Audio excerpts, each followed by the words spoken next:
For months, astronomers assured us that 3 Atlas would be nothing more than a spectacular flyby.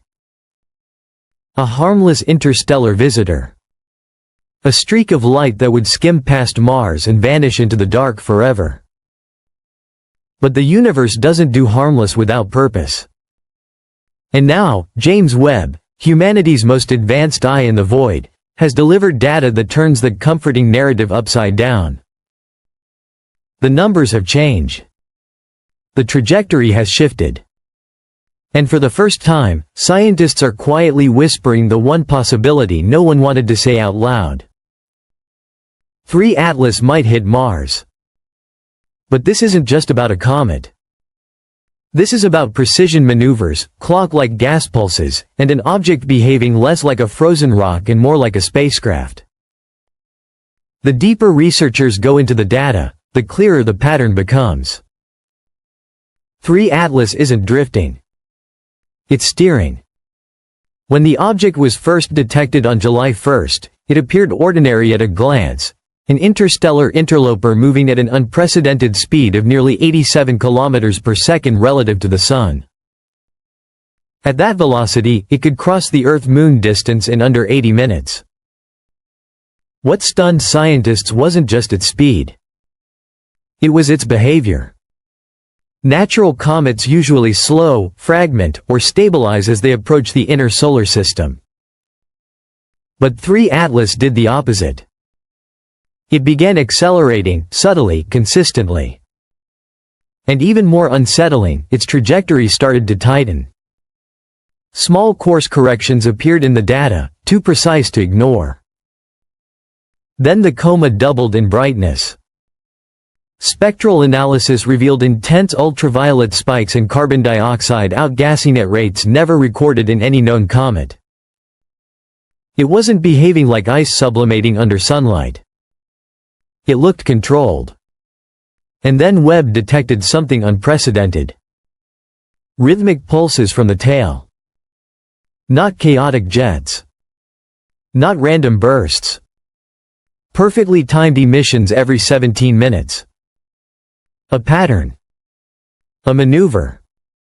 As observatories across the globe continued tracking the object, the math began telling a darker story. What was once a comfortable near miss became uncomfortably close. The revised approach distance to Mars dropped to 1.95 million kilometers, a cosmic hair's breadth. Simulations showed something even worse. Just 10 kilometers per second of additional thrust, less than what the gas pulses already suggested, would be enough to shift the trajectory into a direct impact. A whisper of force. And Mars becomes ground zero. This level of control simply does not exist in natural bodies. It's as if 3 Atlas is using its own outgassing as micro-thrusters, aligning its motion with surgical precision. Even more disturbing, those thrusts are perfectly aligned with Mars's orbital plane. Scientists aren't just tracking an object anymore. They're watching it aim. Between September 19th and 30th, any single outburst could push it over the edge. Then came the paper that ignited global controversy. Harvard astrophysicist Avi Loeb and his team proposed a bold hypothesis: 3 Atlas may be engineered. Radar returns from Goldstone and Mars orbiting instruments produced metallic echoes, nothing like the soft, icy signatures of comets. Internal sources described the reflections as structurally coherent. Amateur astronomers added something stranger. High-exposure images revealed 3 needle-thin green streams converging toward Mars, pulsing in sync with the gas vents. The conclusion became harder to dismiss. This object is not behaving naturally. Loeb suggested something even more unsettling. 3 Atlas may be targeting Mars not to destroy it, but to deliver something. A probe. A signal. A payload. Mars, approached with surgical intent. If impact occurs, the energy release would exceed 2 million megatons, thousands of times stronger than any nuclear weapon ever detonated on Earth. The crater would span 60 kilometers. Debris could be ejected into interplanetary space. And yes, some of it could eventually reach Earth. But the danger isn't just physical. Mars hosts decades of scientific infrastructure, rovers, orbiters, climate archives, experiments searching for life. An impact wouldn't just destroy machines. It would erase knowledge. Worse still, it could trigger biological contamination. If 3 Atlas carries organic, or synthetic, material, its collision could seed Mars with foreign biology. Not panspermia from Mars to Earth, but something far more disturbing. Panspermia into Mars. What if the goal was never destruction? What if Mars is the incubator? Webb's final deep scan revealed something that forced emergency briefings across space agencies. Traces of synthetic polymers, structures resembling carbon nanotubes, were detected mixed with natural gases. These are not molecules that form accidentally in space.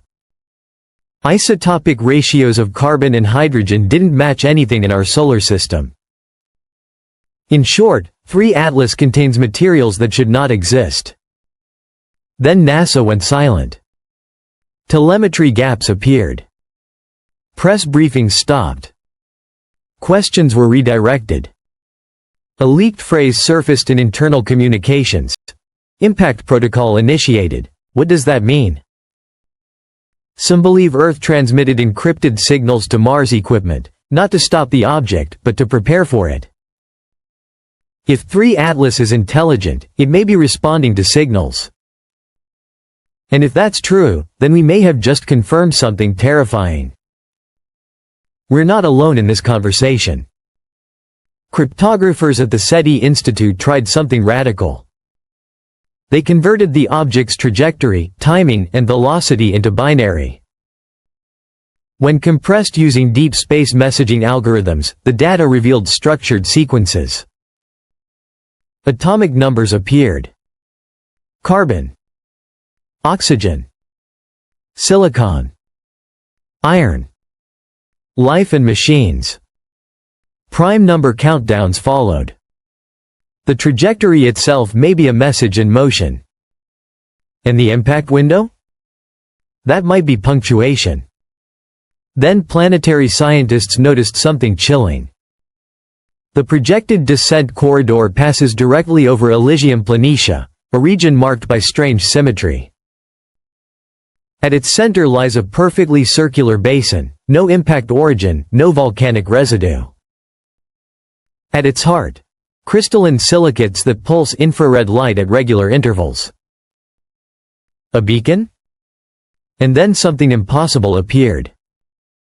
Trailing 3 Atlas at a fixed distance was a secondary shadow. Not debris. Not gas. Something colder than space itself. It maintained position unaffected by gravity, moving as if tethered by an invisible rule. Something was following it. As if 3 Atlas wasn't the main event. Alignments added another layer of unease. Key dates matched rare orbital resonances studied by ancient civilizations. The last similar configuration coincided with the 1908 Tunguska event. This was no coincidence. Even consciousness entered the equation. Neuroresearchers discovered that the object's pulsation frequency induced synchronized brainwave patterns in test subjects across isolated rooms. Not resonance. Entrainment. As if the signal wasn't mechanical, but cognitive. Ancient sky maps added the final shock.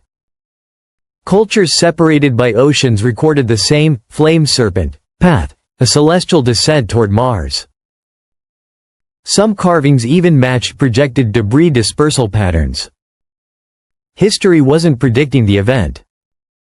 It was remembering it. Then Mars responded. Xenon isotopes rose from beneath the surface. Seismic activity spiked near Cerberus fossae. Magnetic pulses began repeating every 17 minutes.